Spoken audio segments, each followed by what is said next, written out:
कि आप लोग ऐसे चुनावी माहौल में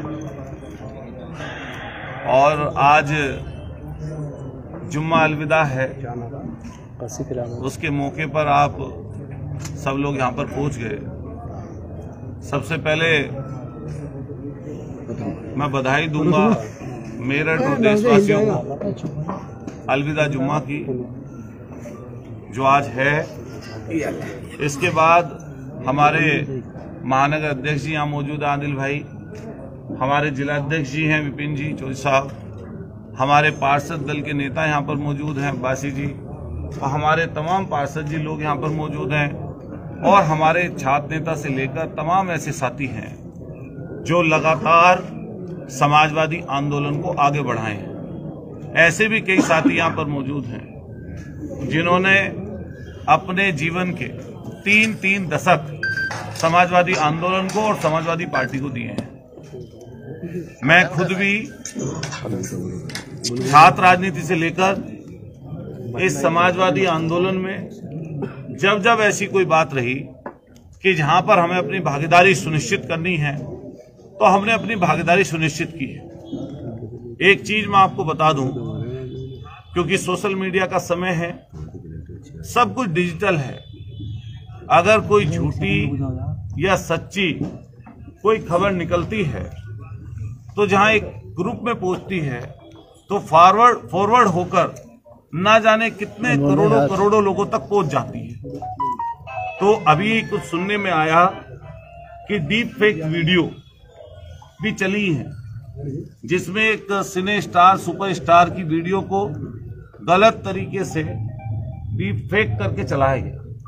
उसके बाद में फिर उनके जो करने वाले लोग थे, जो आरोपी थे, वो लोग पकड़े भी गए। तो इसलिए इस डिजिटल युग में हमारे पत्रकार साथी, क्योंकि जो यूट्यूबर्स लोग भी हैं, यूट्यूब का भी इस्तेमाल कर रहे हैं, वहीं साथ साथ जो हमारे न्यूज चैनल्स हैं बड़े, उनके भी डिजिटल अपने अपने प्लेटफॉर्म हैं और डिजिटल माध्यम से वो भी खबरें चलाते हैं। तो इस समय पर बहुत जिम्मेदारी का काम है, ये बहुत जिम्मेदारी का विषय है।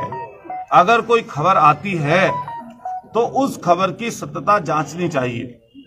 अगर खबर की सत्यता ना होते हुए और हम उसको फॉरवर्ड करते जाते हैं तो इससे कहीं ना कहीं कुछ टीआरपी मिल सकती है, कुछ चीजें आगे बढ़ सकती हैं, व्यूज ज्यादा आ सकते हैं, लेकिन इससे कई बार कई लोगों को हानि और क्षति और कई बार सम्मान का भी नुकसान होता है। अभी पिछले दिनों जहां हम सब लोग इस समय आम चुनाव में जा रहे हैं, देश का आम चुनाव होने जा रहा है और पहले चरण का चुनाव कुछ चंद दिन बाद है और हमारे मेरठ सहित आसपास के जिलों का द्वितीय चरण में, सेकंड चरण में चुनाव है। तो हम लोग बहुत दिन से लगातार राजनीति में सक्रिय हैं। जब जब ऐसी कोई बात आई कि जहां पर अतुल प्रधान या उसके साथियों को जनता के लिए खड़ा होना पड़ा, तो हम लोग हर उस विषय पे खड़े रहे हैं जिससे जनता के साथ जुड़ाव हो। और जुड़ाव जनता से तब होता है जब हम जनता के लिए कुछ करते हैं। जुड़ाव जनता तब मानती है। हमें 3 बार एमएलए का चुनाव लड़ने का मौका मिला। मैं कम उम्र में था, उस समय पार्टी के विभिन्न संगठन के, समाजवादी पार्टी के विभिन्न संगठन के पदों पर मैं रहा हूं और लगातार छात्र राजनीति चौधरी चरण सिंह यूनिवर्सिटी के माध्यम से की। चूंकि हमारा शहर क्रांतिकारी शहर है जिसका नाम देश और दुनिया में है, जहां 1857 की क्रांति इसी शहर से शुरू हुई और धन सिंह कोतवाल गुर्जर जी ने उसके लिए ना जाने कितने लोगों ने अपनी कुर्बानियां हिंदू मुसलमान भाइयों ने दी। तो जहां हम लोग इस क्रांतिकारी शहर में हैं, वहीं कई बार अफवाहें चलती हैं। समाजवादी पार्टी ने हमेशा हमें सम्मान दिया, हमें मौका दिया। हमारी नजदीकी माननीय अखिलेश यादव जी से काफी लंबे समय से है और कई बार पार्टी दल फैसले लेती, और जब फैसला शीर्ष नेतृत्व का होता है तो मेरे हिसाब से उसमें कई बार ऐसा हो सकता है कि किसी को उससे लाभ मिल जाए, या ऐसा हो सकता है किसी को राजनीतिक या पॉलिटिकल या सामाजिक लाभ ना मिल पाए, लेकिन पार्टी फैसला लेती है। चुनाव एक ही व्यक्ति लड़ पाता है, लेकिन मैं अपने आप को गौरवान्वित महसूस करता हूं कि मुझे 2012 में सिर्फ संघर्ष के बलबूते सरदना से एमएलए का टिकट मिला। हम लोग चुनाव हारे, उसके बाद में यूथ के स्टूडेंट विंग के प्रदेश के अध्यक्ष रहे, जिला पंचायत अध्यक्ष, जिला पंचायत सदस्य अध्यक्ष बनने का मौका मिला। उसके बाद 17 में हम लोग फिर एमएलए का चुनाव लड़े, नहीं जीत पाए। उसके बाद 22 में हम एमएलए बने, सरदना की महान जनता ने हमें एमएलए का चुनाव जिताया। वहां के सब हिंदू मुसलमान भाइयों ने, अगड़ों ने, पिछड़ों ने, शोषित वंचितों ने हमें मदद की। एक चीज मैं और क्लियर यहां पर कर दूं, मैंने रात भी बोली थी चीज कि वैचारिक रूप से व्यक्ति विचार को बार बार नहीं बदल सकता। हमारा जो विचार है, हमारा विचार मैं मानता हूं सब वर्ग के लोगों, हिंदू मुसलमान को या सिख ईसाई को, जैनी बौद्धिस्ट को, क्योंकि हम सामाजिक व्यक्ति हैं, पॉलिटिकल व्यक्ति हैं, तो हर एक व्यक्ति की भावनाओं की कदर करना हमारा कर्तव्य बनता है। लेकिन अगर कोई व्यक्ति पूछे कि भाई आपकी सोच क्या है या आपका विचार क्या है, तो मैं हमेशा ये बात बोलता हूं कि बाबा साहब भीमराव अंबेडकर जी की सोच के व्यक्ति हम लोग हैं। जो उन्होंने हमें चीजें दी हैं, समता और समानता की बात की है, गैर बराबरी को खत्म करने की बात की है, हम उसकी राह पर चलने वाले लोग हैं। अभी मेयर का चुनाव लड़ने का मौका भी पार्टी ने दिया था, हालांकि हम नहीं जीत पाए। कुछ समीकरण बने, जो चीजें नहीं आपके सामने हैं। उसके बाद हम लोग अभी एमपी के चुनाव के लिए टिकट मांग रहे थे, और सिर्फ मैं अकेला नहीं मांग रहा था, पार्टी के अन्य वरिष्ठ लोग भी उसमें टिकटाते थे, जिसमें हमारे आदरणीय रफीक अंसारी जी शहर विधायक, जिसमें यहां पर हरीश पाल जी की पुत्रवधू नैना सिंह जी, जिसमें आपके ये पूर्व विधायक जिनका टिकट हुआ, इसके अलावा मुखिया गुजर जी भी हमें वहां पर मिले, आकिल मुर्तजा जी वहां पर मिले, हमारे भाई बैठे हैं आदिल चौधरी जी, महानगर के अध्यक्ष हैं, एमएलए का चुनाव लड़े हैं, इन्होंने भी मांग की। हमारे चौधरी विपिन चौधरी जी बैठे हैं, इन्होंने भी मांग की, और हम लोग भी लगातार टिकट की मांग कर रहे हैं। उसी बीच में समाजवादी पार्टी ने, माननीय राष्ट्रीय अध्यक्ष जी ने भानु प्रताप जी का टिकट यहां से अनाउंस किया। जो चीजें हैं आपके सामने हैं।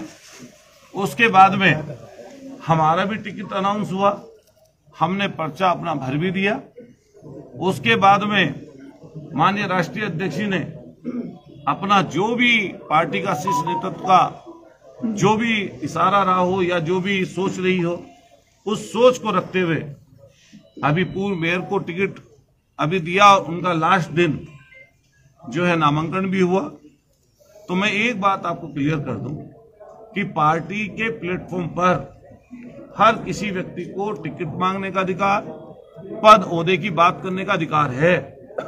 हम भी उसी अधिकार की बात करते हैं।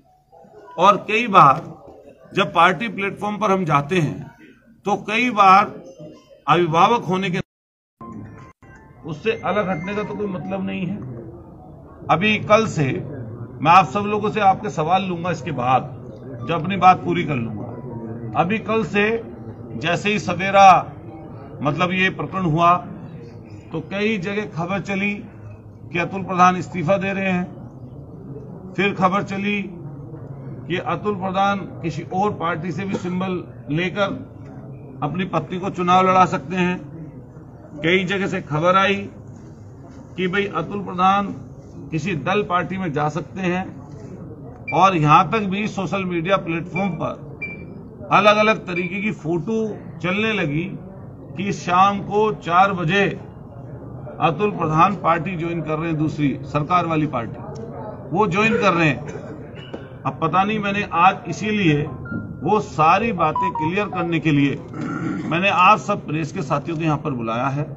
यहां पर हमारे प्रिंट मीडिया के साथी भी हैं, जो सारे जितने हमारे चैनल्स हैं उनके भी तमाम वरिष्ठ लोग हैं। सोशल मीडिया प्लेटफॉर्म पर भी तमाम हमारे साथी ऐसे यहां पर हैं जो कहीं ना कहीं हमारे आंदोलनों को, संघर्ष को जिन्होंने नजदीक से देखा है, और शायद ही कोई मेरठ का व्यक्ति ऐसा होगा या आप में से कोई ऐसा व्यक्ति होगा जिसने हमारे संघर्ष को, हमारी शुरुआत को, हमारे हारने को या हमारे जीतने को नजदीक से ना देखा।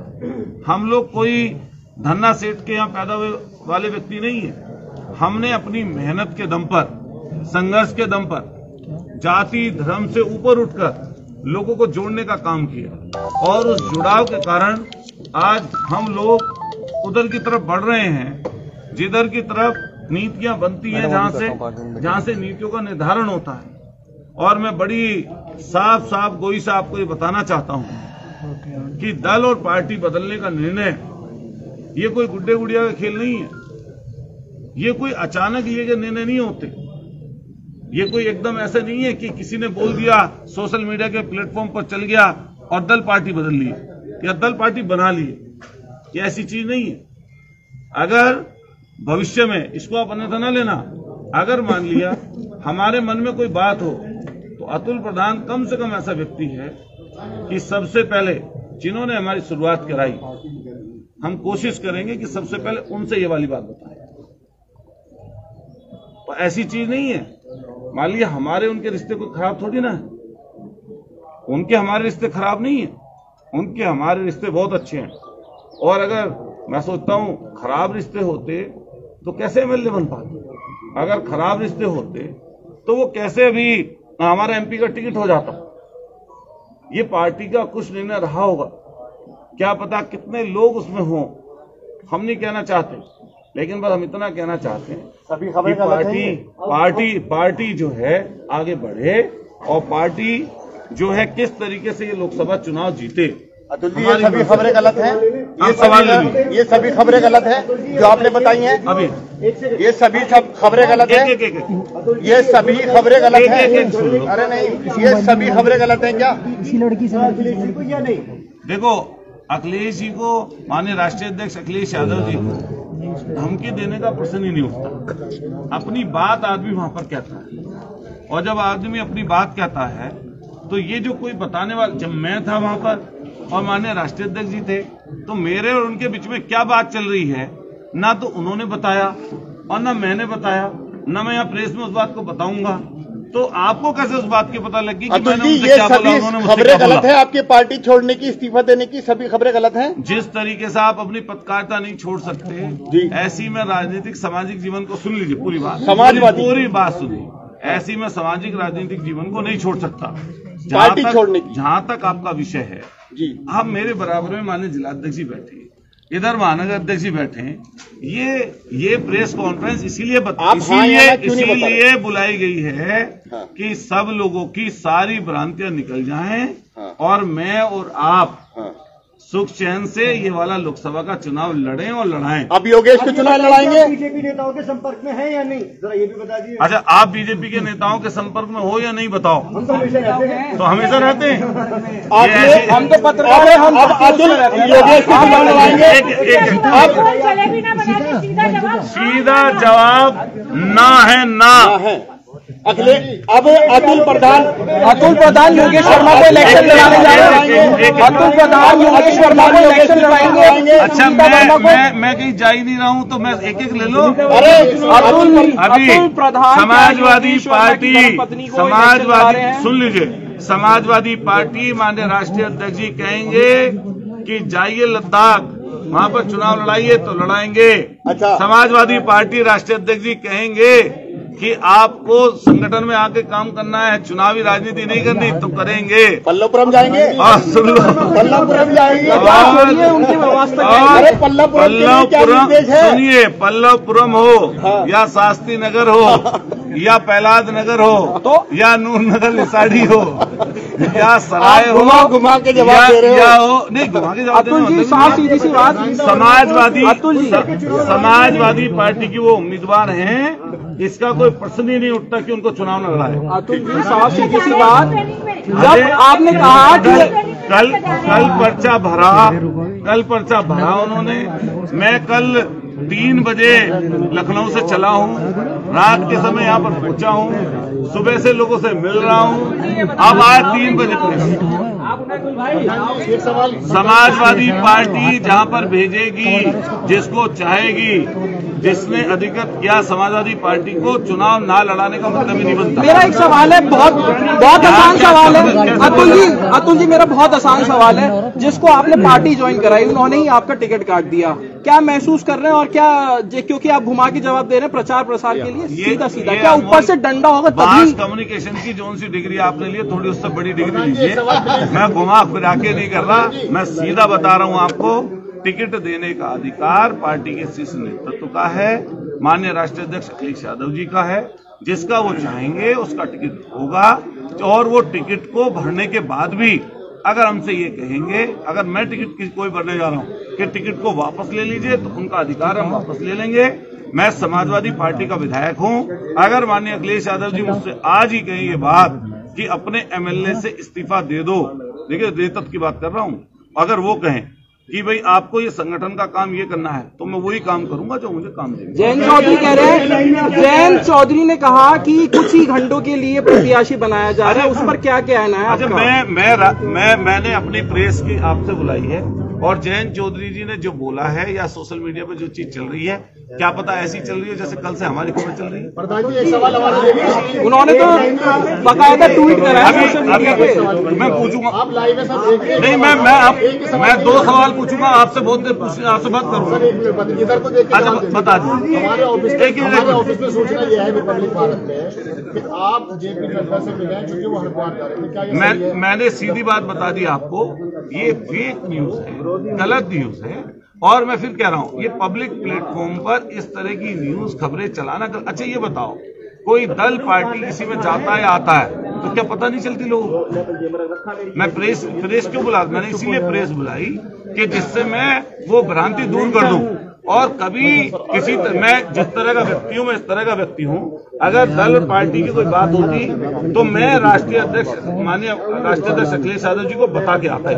अच्छा सलीम भाई बताओ, आप पार्टी छोड़ रहे हैं या नहीं? सुनीता वर्मा को चुनाव लड़ाएंगे या नहीं? लड़ाएंगे तो कैसे लड़ाएंगे? एक शब्द में बता दो ये बात। एक लाइन में जवाब ये है, जो पार्टी का दिशा निर्देश हो सब मानेंगे हम। दिशा निर्देश ये माला है कि सरकार को, जो सरकारी पार्टी है उसको चुनाव हारनी चाहिए वो पार्टी। अच्छा, आप कह रहे हैं पार्टी का निर्देश मानेंगे, क्या आप अपनी भाभी को चुनाव लड़ाने जाएंगे या नहीं? मैं अपनी बहन से ये वादा कर रहा हूँ, जहाँ समाजवादी पार्टी जहाँ ड्यूटी लगाएगी वहाँ काम करेगा। और जहाँ भी समाजवादी पार्टी के, सुन लीजिए, जहाँ समाजवादी पार्टी जिम्मेदारी देगी, यहाँ तो भी हमारी जिम्मेदारी मेरठ तो है ही, सल्तनत तो है ही, लेकिन इसके अलावा भी समाजवादी पार्टी की जिम्मेदारी सुनो मेरी बात सुनो। आप सवाल का जवाब दे दो, बहुत सरल सा सवाल है, आपके घर से जुड़ा हुआ सवाल है। अरे सवाल का जवाब सुन लो ना। तेजी से लड़ाई करा सकते हैं सबसे ज्यादा वो सनुज भाई हैं, इनसे सवाल लेते हैं। बताओ आप लाइव जा रहे हैं। अरे पूछ तो लेंगे यार। मेरा एक सवाल ये है, जब मेयर का चुनाव हुआ तब आपकी पत्नी सीमा प्रधान चुनाव लड़ी, बिल्कुल शाहिद मंजूर किसी मंच पे नजर नहीं आए, आजिद रफीक अंसारी। मैं सारे मंचों पे नजर आऊंगा, और शाहिद मंजूर साहब हमारे बड़े हैं, शाहिद मंजूर साहब मुझे कोई आदेशित करेंगे कोई बात, मैं उनकी बात को मानूंगा। मतलब मेरी बात योगेश वर्मा, सुनीता वर्मा ये भी थे, ये लोग भी आपके चुनाव में नजर नहीं आते थे कि सवाल बनता है? ये सवाल मुझसे नहीं बनता, ये उनसे बनता है। मैं उनके चुनाव में नजर आऊंगा। अतुल जी, योगेश वर्मा को क्यों नहीं बुलाया यहाँ? अरे ये पीसी अलग तरह की है, ये फिर मुझसे संबंध। तुम आप पूछते कि जा रहे हो नहीं जा रहे हो, उनका इससे क्या लेना देना? अच्छा, अब वो कहीं बुलाएंगे, मैं वहाँ पूछूंगा। सरल सा मेरे सवाल का जवाब दे दो आप। सुनो, आप मेरी तरफ सुनिए। आपके घर पे एक समाजवादी पार्टी का, कांग्रेस का और आम आदमी पार्टी का झंडा लगा हुआ था आपके घर पे 2 दिन पहले तक, आज क्यों नहीं लगा? अरे यार तुम क्या बात करते हो? बताइए ना। अरे देखो वहाँ जाकर साइकिल का निशान बड़े पत्थर में ऊपर नीचे वहाँ तो शीशा तोड़वाना पड़ेगा ना आपको। शीशा झंडा क्यों हटवाया? अरे यार फालतू की झूठ मत बोलो, जाके वो देखो, झूठ कहाँ है? ये तो सच्ची बात है। ये बिल्कुल झूठ बात है, गलत बात है। ईमानदारी से बताओ आप। ईमानदारी से बता रहे हैं कि तुम भाजपा से शायद घूस खाए हो। आप सवाल का जवाब नहीं दे सकते तो हम भाजपा हो गए। आप सवाल का जवाब नहीं दे रहे हो तो सवाल का जवाब नहीं दे रहे हो तो हम भाजपा हो गए। ये क्या बात होती है? इस तरह का विरोध आप भी मत करिए, जाके देखिए समाजवादी पार्टी झंडा बड़ी आपका बड़ी प्लेट लगी है। और आप जिस तरीके के नेता है उस तरीके की लैंग्वेज मैं भी बता रहा हूँ, यहाँ पर पार्टी कार्यालय नहीं है, पुलिस की गार्ड इंस्पेक्टर का हमारे पास फोन आया, इंस्पेक्टर ने कहा आपके यहाँ झंडा समाजवादी का लगा है। मैंने कहा ये शीशा नहीं उतरेगा, हम परमिशन ले लेंगे। परमिशन नहीं है ना तो ये बता भाजपा की बात मत पूछो। नहीं परमिशन नहीं है तो ये बताइए ना, घुमा के क्यों पूछ रहे हैं? इन्होंने डायरेक्ट आरोप मेरे झंडे का लगाया। मैंने पूछा ना, आप कहते थे परमिशन जवाब दिया। नहीं, आप कहते ना कि परमिशन नहीं है, आप ये क्यों आरोप लगा रहे कि हम भाजपाई, हम पत्रकार हैं? फिर तुम गलत बात है आपकी, गलत बात है आपकी। पत्रकार पे पत्रकार सवाल करेगा, मैं आपको सवाल का जवाब नहीं दूंगा। अब आप बताओ सलीम भाई। अब मना तो कर दी भैया, आपके साथ लेके जाओगे ना। जो सुनो, मैं था लखनऊ और वो आए हैं फ्लाइट से, तो वो आ गए जल्दी। मैं चलाऊं वहां से 2 बजे, तो मैं नहीं आ सकता। जो 2 सेट कल जमा के हुए हैं वो उसके पीछे क्या वो कोई मंशा नहीं है, वो रिजेक्ट हो जाए। वो उससे पहले की मंशा थी। मान लिया रिजेक्ट होने लगे कोई पर्चा तो रह जाता है किसी को। अभी क्या हुआ मुरादाबाद आप जानते हैं। मंशा कुछ नहीं है, समाजवादी पार्टी के अधिकृत प्रत्याशी जो है समय पर उन्हीं के साथ। भैया नाम क्यों ना ले रहे ये बताओ, आपको नाम आता है क्या?